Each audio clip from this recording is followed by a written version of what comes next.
Хоолой, найз, баримын зэрэг зохиолуудыг бичсэн Тринити зохиолчийн дараагийн шинэ аимшигын зохиол болох Арын байшингийн эмэгтэй.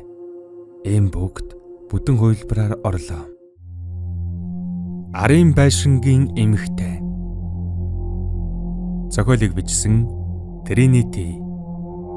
Дуу оруулсан Б. Оргилволд. 2025 он. 3 дугаар хэсэг. Дахиад л хурцнаар төөнсөн бөгчим халуун өдөр ажээ. Ийм өдөр их төвжрийн дундуур хотын төв рүү зүтгэнэ гэхээс яс хавдалцах шиг болно. Туслангийнхан байшинд л бүгээд баймаар. Гэвч ямар бүтэн өдрийг ингэж баралдаа нь биш. Ядаж хойновоо ойр орё гэж бодов. Ингээд байшингаас гарлаа. Дүнсийж барайсан арын байшин намайг анхааралтай гэгчин ширтэж байх шиг нэг л эвгүй. Гумардгэн жагсан байсан өнгөрсөн шөнийн явдал санаанд минь дахин бууж эзэмгүй байшингаас өөрийн ирэхгүй дайлдран харц боруулав.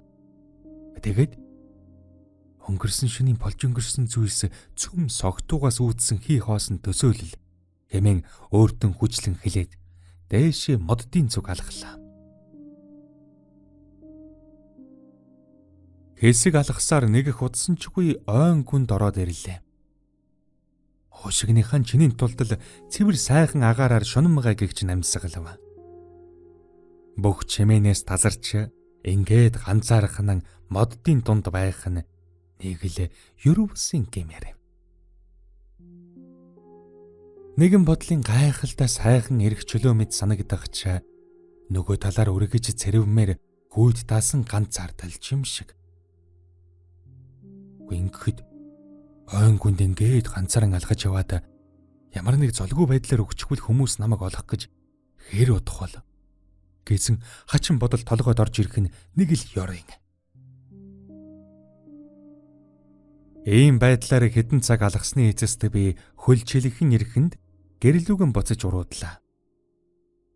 Уруудна гэдэг өгсгөөсөн хэзүү гэдэг үнэхээр л үнэн. Нэг л эвгүй шиг л доошо хөл алдаад өнхөрж оргихыг байгих газаргүй. Тэгэд ямартай ч их л болгоомжлон уруудсан ч үнэхээр л хайлтгийшгээд хажуулдан унлаа та. Төсөлж байсан шигэн уулын уруу өнхрөөгүй ч баруун хөлийнхөн шагааг эвгүй болгочихын тэр. Босоод гიშгэж үзвэл баг зэргийн цовөр мэдрэгдсэн ч явж болох цугаар нь бас ч гэж ол зурхав. Ингээд өмнөхөөс нь жилүү хянамгаагаар хазагнан уруудлаа. Ийм уруудсаар удалгүй моддын захад хурч мөнөг орхигдсон дүнзэн байшинг олж харлаа. Байшингийн зэгэлтэж сааралдсан хэдэн цонх нүдэн тусахтаа зэрэгцсэн даруйхан харцан боруулав. Хэдий өнгөрсөн шөнийн явдлыг хий хоосон төсөөлөл гэдэгт итгэлтэй байгаа ч энэ хэдэн халтар цонхрон ширтээд явахыг огтхон ч хүсэхгүй байна. Гэртэн орж ирмэгцэн буудан дээрэн суугаад баруун хөлийнхэн амьсыг тайлж харавал шагаан хэсгээр баг зэрэг хавдчихсан байгаа харагдав. Тэр хэсэг дээрийн дараад үзтэл айхтар өвдөлт мэдрэгдэж байна. Тэгэхээр нь өвчин намдаа гэм хайж гэр доторх шүүгээ савнуудыг онгожлаа. Гэвч харамсалтай нь хайсан зүйлэн олсонгүй. Уг нь ойр зүрийн эм хадгалдаг хайрцаг байх ёстой ч эхнэрийн эцэг үед гэрт байдаг иймэрхүү зүйлс ам ороод хаанчим нуугдчихдаг гэлтэй. Хөлөө эвгүй болгочихсноос болоод ч тэрөө сэтгэл санаа тавгөрөхөж нэг л тогтож суу гаргаан олсонгүй. Эцэстэн ирүүлсэн хотынхон гэрлүү явдгийн билүү гэж бодлоо. Энд хийх байхан олж ядан байснаас зам дээр төгжрээд жуултхон зогсож байвал сэтгэл санаа арай дээр байх юм шиг санагдана.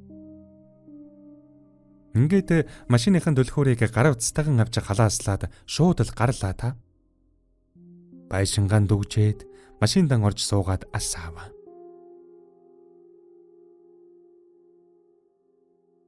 Баруун хөлөөрн тоормсон дээрэн гიშгэхэд шагаа хэсгэрийн зовөр мэдрээд байсан тул зүүн хөлөн ашиглахаар шийдэв. Тэгээд машинаа зугуухан урагшлуулсаар хашаанаас гарлаа. Зүүн хөлөөрөн хааз тоормзон сэлгэн гიშгэн гэдэг яг л солгоо гараараа бичиж угаатай адил эвгүй ажээ. Хашааныхан ойролцох жалганы хажуугийн огцом мэргэлдээр өнгөрөхтөн хар зөнгөөрөн өвчтөх хөлөөрөн тоормзон гიშгэж түүнээсээ болж завуурлан хөлөөн сольж тэр хоорондоо машинтайгаа жалга руу орчихон тэр. Хэдий зүүн хөлөөрөн тоормсон тэр гიშгсэн ч арай л хоцорч гаж. Машин маань жалганы хажуу руу хачин эвгүй байдалтайгаар хэлбэн зогсжээ. Яаж харин дөрвөн дугуйгаа дээш харуулж байгаагүй юм хэмээн олд зурхлаа. Тэгээд хэдий найдвар багтааж гисэн ухраг гараагаан залгаж хаазан гიშгэлээ. Гэтэл энэ нь байдлыг бүр илүү дордуулчихсан тэр. Одоо бол жолоогон чаахан эвгүй мушгахад л хажуу талаараа өнхөрч гэж мэдхээр хачин эвгүй байдалтай болжээ. Ингээд эцэст нь би хараал тавьсаар арга буюу машина унтраан буулаа. Хөөрхи минимал Lexus RX 450. Гүхэн нэгний тусламжгүйгээр энэ жалганаас машина гаргана гэдэг үнэхээр л бүдшгүй хэрэг болжээ. Яахаа мэдэхгүй хэсэг зур бодол хэлэн зогсож байснаа ганц чаддгаараа найз зоргоор угаан залгалаа та. Гэтэл цаадах маань энэ удаа удсаа сонсохгүй байгаа болтой авсангүй. Тэгэхээр энэ миний найз завтаа бол ирээд туслаач. Найз нь цуслангийнхаа байшингийн хажуугийн нөгөө жалганд машин оруулаад гацаачлаа. Оройтсон ч хамаагүй ажлын машинаасаа нэгийг нь унаад хүрээд ирээрээ. Бас эрэхтээ өвчин амдах юм авчраарай. Найз нь баруун хөлөө эвгүй болгочихсон. Гээсэн зурус бичээд явууллаа. Удалгүй зоргоогоос ч хариу мессеж ирэв.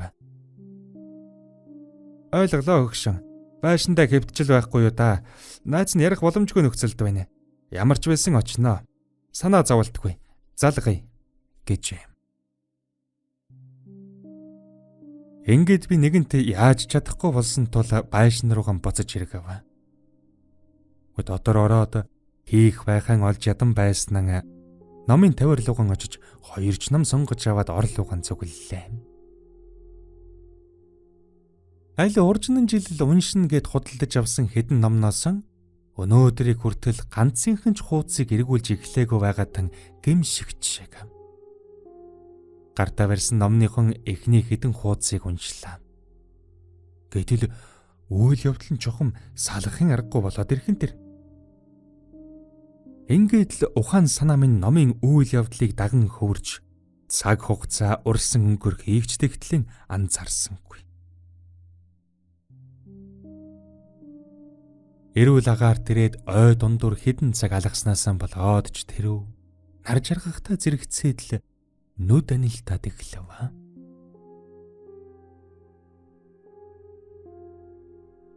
Би өөрийгөө зүүдэлж уугаа мэдэж явж сэрж чадсангүй. Би цуслангийн байшин дотроо харанхуй шөнөр гэрлийн жасаалгүй наашаа цаашаа холихоод л байна. Сэтгэл санаа цаанаал нэг төгшүртэй. Хоёр охинтойгон ярих гэж яаж чигчээгээд холбогдож чадахгүй байгаа нам бухимдан. Охидон хайжсныг мэдэхгүй санаа зовж харанхуй байшин дотор нааш цааш холихсоор. Эцдийн тэсгэл алдан байшин гасан гарлаа.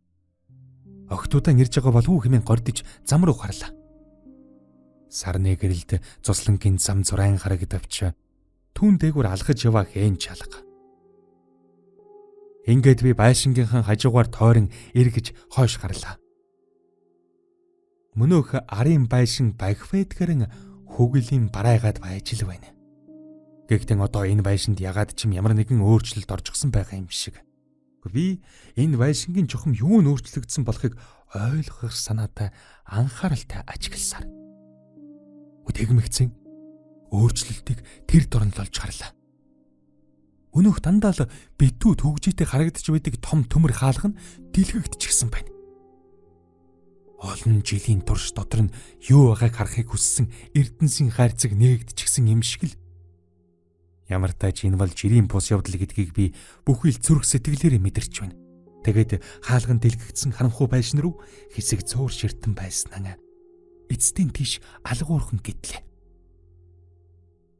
Хаалган дэлгээтэй харанхуй байшин дотроос хэн нэгэн дуулаад ч байх шиг. Намайг нээлттэй хаалга руу дөгөх тусам тэрхүү дуулах чимээ тодорчсоор.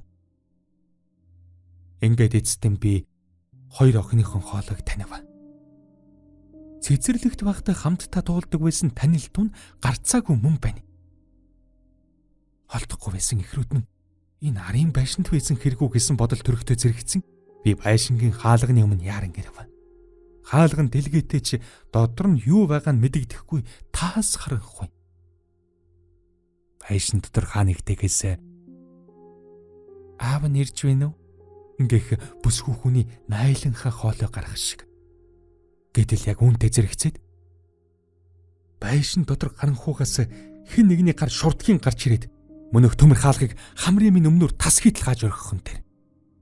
Тэгмэгцэн ахимаг насны эрэгтэй хүний цаашаа зайл гэх ууртаа үгс дуултав. Гэхдээ би хэдийн зочсон ч бузж ирэх тухай бодсонгүй. Ердөл өмнөр минь тас савгдан хаагдсан том төмөр хаалга руу мэлрэн ширтсээр. Хүнгүй тул бүү тогш гэсэн мөнөх бичиг нүдэнд тусна. Би энэ хүрмэгцэн гэнтхэн сэгэ орох шиг болж өөрөн өөртөө энэ бол зүүд шүү дээ хэмээн сануулж дөнгөлөө. Нэгэнт зүүд гэдгийг мэдэж чадсан болохоор одоо сэрнэ гэсэн үг. Гэвч яагаад ч юм сэржгэж чадсангүй. Мөнөөх хүнгүй тул бүү тогш гэсэн бичгийг л ахин дахин уншиж өөр юу ч хийж чадахгүй гацчгаад байтал байшингийн төмөр хаалганы дотор талаас хэн нэгэн тогшхон тэр. Хэдий зүүд ч гэлэн ингэн чиний санаагүй байсан би хоошоо алхам ухарлаа. Байшин дотор хэн нэгэн байна. Тэгэд тэр итгээд хаалгаан дотроос нь тогшоод байна. Бас инээгээд байна. Хэрв та энэ хүү зохиолыг яг одоо бүдүүн хувилбараар сонсохыг хүсвэл M-Book application-ээр сонсоорой.